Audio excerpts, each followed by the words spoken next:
हमारे लिए ना स्टूडेंट बहुत मायने रखते हैं। हम विद्यार्थी हैं, स्टूडेंट हैं, तो हम है ना यार।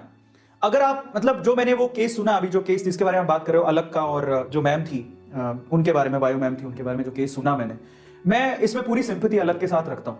और मैं इसको ठीक नहीं मानता। As a good human being, अगर कोई भी किसी ऑर्गेनाइजेशन को छोड़ के जा रहा है, पहले तो उसको प्रायर नोटिस देना चाहिए। आप जाइए, मना नहीं है उस चीज का, कोई भी कहीं भी काम करने के लिए स्वतंत्र है, लेकिन उसका एक तरीका होता है। ठीक है, आपको अलग को बिल्कुल बकायदा अच्छे से मतलब प्रायर नोटिस देना चाहिए था। अलग क्या, किसी भी ऑर्गेनाइजेशन पे आप काम कर रहे हो, एक प्रॉपर नोटिस दो, क्योंकि अलग is really a good human being. विद्यार्थियों को, स्टूडेंट उनकी लाइफ को समझता है, वो जानता है कि उसने बहुत सारे स्टूडेंट की रिस्पॉन्सिबिलिटी ली हुई है, और ये बहुत बड़ी बात होती है। वो इतने सारे बच्चों को पढ़ाता है, इतने सारे स्टूडेंट्स को पढ़ाता है, इतने सारे स्टूडेंट को वो जिंदगी बदल रहा है।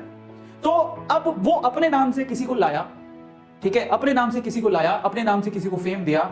वो आप कभी समझ में नहीं पाओगे कि अलग कहां से निकल के आया। अलग हमने सबने एक साथ यूट्यूब की जर्नी जब शुरू की थी तो जीरो से शुरू की थी, हमें कोई जानता भी नहीं था। मैं आपकी जानकारी के लिए आपको बता देता हूं कि मैं पहले वेदांतों में नहीं था, मैं वेदांतों में बाद में एड ऑन हुआ हूं। इससे पहले मेरा YouTube का चैनल था, जिसमें मैंने जब YouTube के चैनल शुरू किया था तो मेरे पास 500 रुपए का एक छोटा सा बोर्ड था, कोई जाके देखना। ऐसे ही अलग के पास भी एक छोटा सा बोर्ड था, व्हाइट बोर्ड। मैं भी छोटे से बोर्ड पे पढ़ाता था, वो भी छोटे से बोर्ड पे पढ़ाता था। मैंने उसकी क्लासेस देखी हैं। वो स्ट्रगल से निकल के आया, बहुत छोटी जगह से निकल के आया है, और उसने अपना नाम कमाया। उसी नाम के बलबूते पे आपको नाम मिला मैम, उसी नाम के बलबूते पर। और आप जरा सोचिए, अगर फिजिक्स वाला का या फिर अलग का नाम नहीं होता तो क्या आपका इतना नाम होता?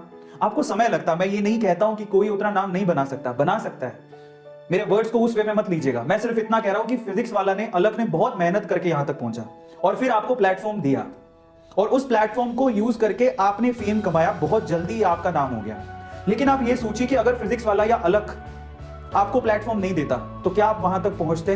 नहीं। ये टीचर नहीं समझते इस बात को।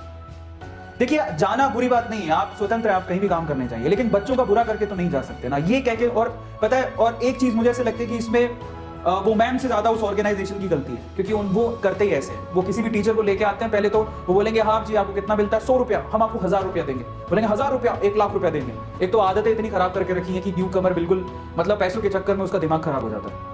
वो ऐसे ही ऑफर देते रहते हैं, यार अब इतना पैसा आप लोगों के पास होगा, अलग जैसे लोगों के पास जो बच्चों से खुद ही इतना कम पैसा लेते हैं, उनके पास इतना पैसा कहां से होगा? और जो टीचर एक्चुअली अलग के साथ थे, उनको भी समझना चाहिए था कि इतना पैसा वहां पे मिल तो रहा है, लेकिन इतनी इज्जत नहीं मिल पाएगी आपको, इतनी इज्जत नहीं मिल पाएगी जितना अलग के प्लेटफॉर्म पे आप पढ़ाते हुए आपको मिल रही है। और मुझे इस चीज का बड़ा अफसोस है, मतलब जो जिस तरह से वो उन्होंने एग्जिट किया, वो मुझे थोड़ा दुखदाई लगता है, और कुछ नहीं। कि हम लोग इतने समझदार, टीचर से एक मैच्योरिटी की आस होती है कि आप छोड़ के जाओ तो बच्चों का भला तो कम से कम सोचो। आप बोल दो ना, पहले बोल देते कि हम मुझे जाना है, मेरे पास ये ऑफर है, सच बोल के जाइए, साफ अच्छे तरीके से कह के जाइए। स्टूडेंट भी एक रिस्पॉन्सिबिलिटी अलग ने आपको दी है, तो उस रिस्पॉन्सिबिलिटी को आपको निभाना चाहिए था, मेरा ये पॉइंट है। तो बेसिकली अलग ने अपना प्लेटफॉर्म शेयर किया उस मैम के साथ, तब वो मैम इतना फेमस हुई। अगर इंडिविजुअली वो मैम खड़ी होती तो मैम आपको समय बहुत लगता है यूट्यूब पे, बिलीव मी, इतना आसान नहीं है जितना फिजिक्स वाला यानी अलग ने आपके लिए उसको आसान बना दिया। तो बेटर क्या होता? बेटर होता कि आप उसको एक प्रायर नोटिस देते, आप स्टूडेंट का भला सोचते, आप ये सोचते कि स्टूडेंट मेरी रिस्पॉन्सिबिलिटी पर आए, कम से कम आप उनको सच तो। कोई भी न्यूकमर देख रहा है, आप स्विच करो, आपकी मर्जी है, देखो कोई किसी को रोक नहीं सकता है, आप स्वतंत्र हो, लेकिन सच बोल के जाओ, लेकिन एक्सेप्ट करके जाओ। बच्चों का सोचो पहले कि बच्चे हमारे लिए इंपॉर्टेंट है यार, उनका क्या होगा, समझ रहे हो? वो पॉइंट बहुत इंपॉर्टेंट है। और मैं आज भी उनसे ज्यादा उस ऑर्गेनाइजेशन की गलती मानता हूं, क्योंकि उस ऑर्गेनाइजेशन में मतलब रायता फैला के रखा है। आप ऑर्गेनाइजेशन क्या कर रही है, और वो हर टीचर के साथ ऐसा ही करती है। पहले कॉल करेगी, ओके 10 गुना ऑफर, हम आपको 10 गुना देंगे। फिर उसके बाद क्या कहेगी, आप बस सामने वाले ऑर्गेनाइजेशन का फोन ही मत उठाओ, काट दो, बस काट दो, फोन ही मत उठाओ। ऐसे करके वो खुद ही ऐसा बोलते हैं करने को। मैंने काफी टीचरों से सुना है, और ये बात सच भी है, जो कि बिल्कुल सही नहीं है। अगर आप इस मतलब एजुकेशन फील्ड में आगे बढ़ना चाहते हैं तो ये चीज बिल्कुल सही नहीं है। और उस ऑर्गेनाइजेशन के लोगों को समझना चाहिए कि हम क्या कर रहे हैं, क्या कर रहे हैं ये, मतलब क्यों इतनी गंदगी फैला के रखी हुई है, क्या हो जाएगा ये, क्या किस रैट रेस में भगा के रखा आपने टीचर्स को? जिस दिन कोरोना बंद हुआ, कोरोना की सिचुएशन ठीक हो जाएगी, जो फिजिकल क्लासेस खुलेंगी तो आपको कौन पूछेगा? ये लोग नहीं सोचते। और वो इतना बड़ा बड़ा ऑफर दे रहे हो यार, ये बच्चे अभी निकले भी नहीं है, थोड़ा इनको अपने पांव पे खड़ा तो होने दो। इसलिए मैं अलग के साथ हूं, मैं इस चीज को, मैं अलग को फेवर करता हूं इस चीज के लिए। और मैं बिल्कुल, मुझे भी अच्छा नहीं लगा कि जिस तरह से उन्होंने छोड़ा, पर मुझे पता है कि अलग बाउंस बैक करेगा। अलग इज रियली गुड, मतलब आई लव यू ब्रदर, मतलब दिल से मेरे, मैं बहुत रिस्पेक्ट करता हूं, मैं बहुत चाहता हूं। और बस इतना कहता हूं कि एक भाई तुम्हारा यहाँ पे है, कभी भी कोई भी प्रॉब्लम, देखो वैसे तो तुम इंडिपेंडेंट हो, मेरी तो तुम्हें क्या ही खासी जरूरत है, बट फिर भी हम हमेशा साथ हैं। एज अ यूट्यूबर बोल रहा हूँ, फर्क नहीं पड़ता कि मैं कौन सी ऑर्गेनाइजेशन में और कौन सी ऑर्गेनाइजेशन में नहीं हूँ, फर्क नहीं पड़ता है। मैं तुम्हारे हमेशा साथ हूँ, मैं इतना ही कह सकता हूँ। कभी भी कोई प्रॉब्लम हो या दिक्कत हो तो डेफिनेटली हम लोग साथ हैं। और मैं यूट्यूब में चाहता हूँ, स्पेशली जो लोग यूट्यूब से फेम कमाना चाहते हैं या टीचर बनना चाहते हैं, प्लीज आप ऑर्गेनाइजेशन की भावनाओं को, ऑर्गेनाइजेशन को समझो कि उनके मोटो क्या है आपको लेने के।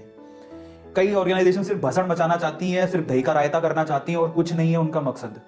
वो ये कहती हैं कि हम लोग सारे स्टार एजुकेटर्स को लेके आएंगे, सारे स्टार एजुकेटर्स को लेके आएंगे। लाओ सर जी लाओ।